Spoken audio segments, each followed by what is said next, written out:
Hey everyone, Andrew here, bringing you another video review, and today we're going to be doing another Batman review, and that will be of Batman and the Mad Monk, part of the Dark Moon Rising series.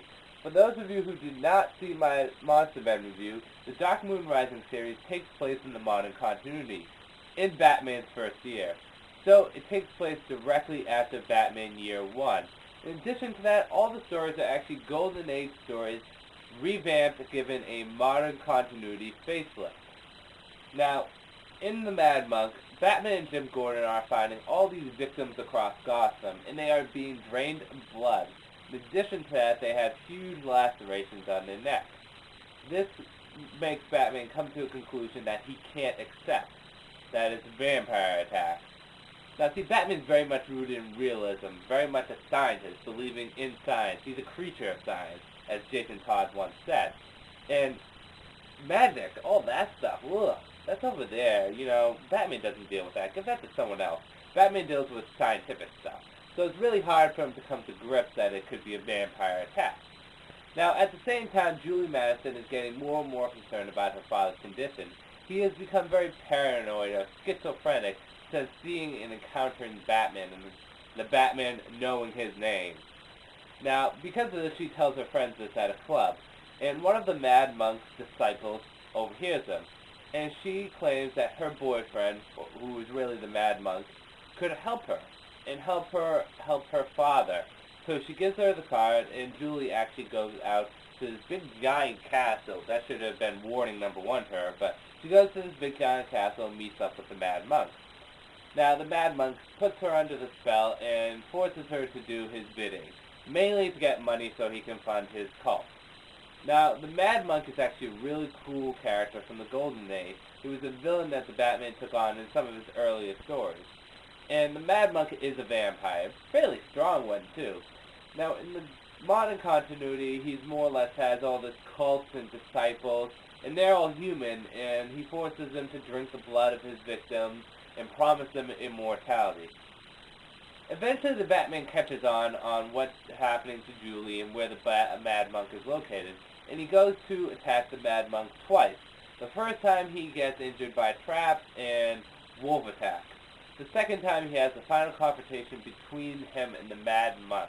Now I'm going to end the review there for you guys.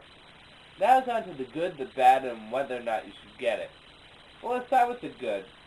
Well, the good is the fact that, like I said in the Monster Man review, it takes place in Batman's early years, and it's a Golden Age revamped story. But that's about all that is good. Let's get on to the bad. Now, I had such high hopes for this graphic novel because I loved the original Bad Monk story in the Golden Age, and I actually was looking forward to this out of all the Dark Moon Rising series. And I was a little disappointed. Actually, I was very disappointed. It was a very cliched vampire story.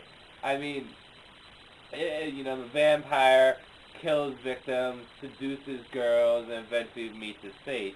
It's very cliche for a vampire story, and I should know I like vampires. So I was a little disappointed in that. The story did flow better in the beginning than it did in the Monster Man.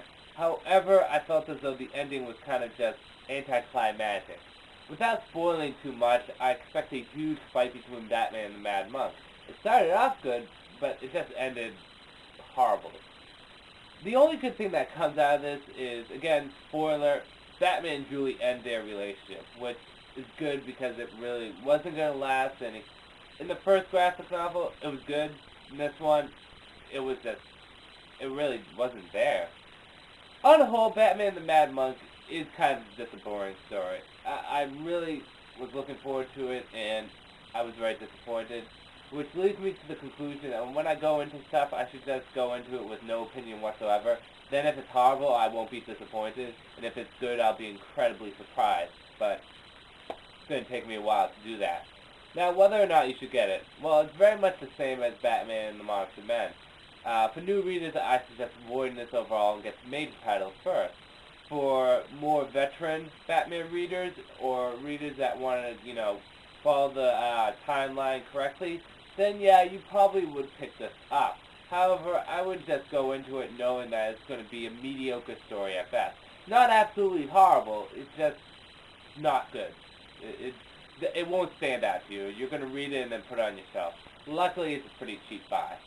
So with that said, that is the end of the review for the Mad Monk. A little disappointing. I'd rather reread the Golden Age story first. So with that said, I'm going to end the review here.